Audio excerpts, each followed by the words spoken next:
Hello, and welcome back to our series of Gems of the Alshich. I should apologise for the very long and extended interlude between this one and the last one. I was in Israel for 2 weeks, which you can read about in my columns in Hamadiyah and in the Jewish Press. You'll see also on my Facebook page. You can find out about my journeys and exciting adventures over there. And then when I come back, I was away for 2 Shabbatonim, 2 weeks in a row, so I'm afraid it's been very busy. So let's start exactly where we're up to, which is the Parsha of Shemos, Exodus, and I shall make up, I shall atone, and over the next couple of days put in the missing Alshich so that we got an entire Gems of the Alshich, an entire, as it were, necklace of 52 with 52 diamonds in it for the series. Okay, so it's the Seder Shemais. So in our little art scroll Chumash that we normally remind ourselves what it's talking about, it's a period of enormous transition. Genesis finished. The story, the foundation, the beginnings of the Jewish people has been established. And now we come to the next exciting and rather sad aspect of the story. Jewish life is full of sad aspects and troughs and peaks. V'yesh Shemos b'nei Yisrael. These are the generations of the Jewish people. The names of the generations of the Jewish people. The names of the Jewish people. Aboim Mitzrayim, no generations. V'yesh Shemos b'nei Yisrael. These are the names of the Jewish people. Aboim Mitzrayim. They came to Egypt. Es Yaakov with Yaakov. Isha Beis Aboim. They came with their entire households, and that was, of course, the 12 tribes: Reuven, Shimon, Levi, Yehuda, Yisachar, Zevulun, Benjamin, Dan, Naphtali, Gad, v'Asher. And if you can rewind this and play it at a slower pace, that will be okay. Vayhi kol nefesh yotzi yerach Yaakov shivim nofesh. And the entirety of Yaakov's house was 70. But Yosef hoy ben Mitzrayim. Yosef was already obviously in Egypt. We know that story. And then it says, and here's the moment of transition. Vayomas Yosef b'kol echa b'kol adarahu. And Joseph and his entire, and that generation die, never good generations, die. And then, Bnei Yisrael poru. And the Jewish people were fruitful, v'yishritzu, and they swarmed, v'yirbu, and they were multiplied, v'yatzmu, became mighty, but very much, v'timod ha'aretz, and the world was full of them, or the earth was full of them, or it seemed the whole world was too many Jews. And that's exactly what Rashi says. The Egyptians panicked. Too many Jews. I think it was one of my first memories, my earliest shiur I ever attended, was with a rabbi. He's called Michael Rosen. I hope he's doing extremely well. He now lives in Israel. And he just pointed to Rashi's question, something which I think I've mentioned before. All the commentators are exercised by something that seems to be wrong with the text. And Rashi says, why there are 6 expressions of the Jewish people multiplying. Well, they were fruitful, and they multiplied, they were mighty, they swarmed, etc. 6 altogether. And the Medrash says that they had 6 babies at each birth, which is meant, and if you lived then in Egypt, you should have invested and got shares in the diapers industry.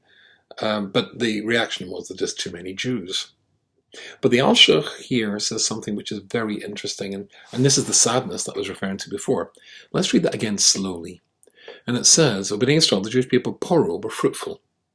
V'yishitzru, and swarmed. The Yibum, and they multiplied, V'yatzim, became mighty, very much. That's there are 6 expressions.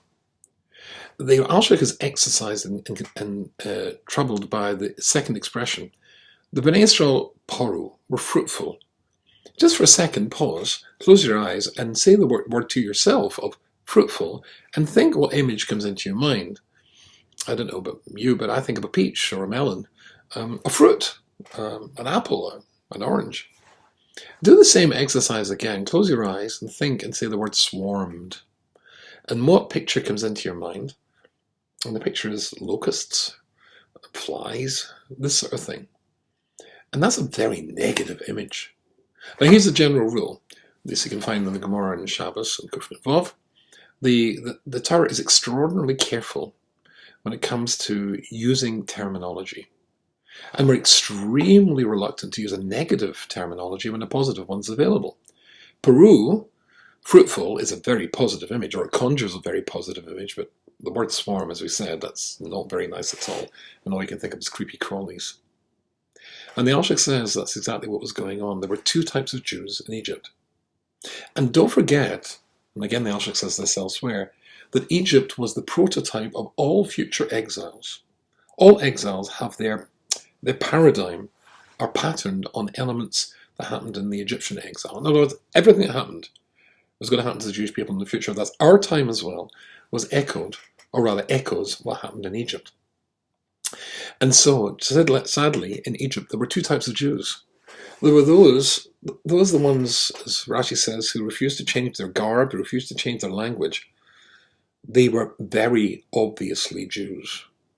And I've just showed me a video that was taken in our neighborhood in Long Island today of the black Hebrew Israelites, whatever they're called, the two of whom killed the people in New Jersey a few weeks ago. They're here screaming and shouting that Jews are not real Jews, and we're going to die in Europe, and all sorts of incredible racist stuff because of the American Constitution and the Bill of Rights. People have got the right in America to say whatever they like. In Europe, they would be in jail for racial hatred and conjuring up race hatred. But apparently not in America, which is sad. However, the same sort of agony goes on, the same sort of exile. But we get two expressions. There's the expression of Jews who look like Jews, and that's why they're here in this area, because there's lots of Orthodox Jews. It's people like me who dress in a way with these things here, which identify you as Jews. If you want to know what really anti-Semitism is like in America or Europe or wherever, you should really be talking to the Jews that look like Jews, the people who distinguish, so that, it's us that get shouted at when somebody drives past in a car or somebody throws a brick or an egg or something. So that's one type of Jew, and they were fruitful. The Yishushu and Swarm, there was the other type of Jew. And it's not such a positive image because they weren't so positive about being Jewish.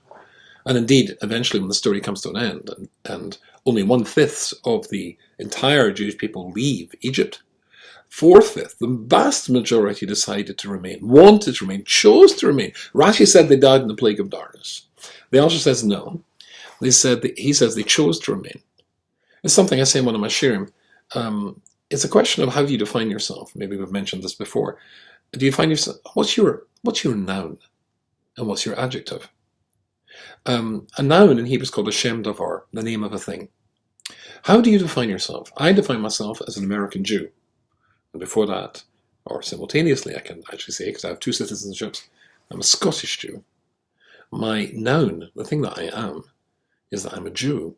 The type of Jew, the modifier, the adjective, that's the first word. I'm a Scottish Jew or an American Jew. For some people, though, there are Jewish American or Jewish Scot. They're Shem Davar, how they define themselves, how they see themselves, how they identify, how they want to be. That's their noun. Well, 1/5 of the Jews, the ones who were fruitful, fruitful is a positive image because they kept and they were proud of being Jewish. And they were able to, because of that pride, pass it on to their children. And their children, 2 generations later, they're going to leave Egypt. They're going to choose to leave Egypt because they want to live a Jewish life. The other ones, it's a negative image because they have a negative perspective about what and who they were as Jews. Sadly, of course, if Egypt is the paradigm, is the pattern of all exiles, surprise, surprise, you'll find that sort of Jew in every exile. And today, the exact same thing. Think of the names BDS. Boycott, disinvestment, sanction. I must admit, I think the letters stand for something else. And the nicest one is the D for despicable. I won't tell you what I think B and S stands for. However, these sorts of Jews ally themselves naturally with the oppressors of the Jewish people, with people who see the Jewish people as a threat, because they see Jewishness as a threat. That's why they abandoned it in the first place. Two types of Jew. Two types of Jews are going to go through Egypt, but only one type of Jew is going to leave. Wish you all a very good Shabbos.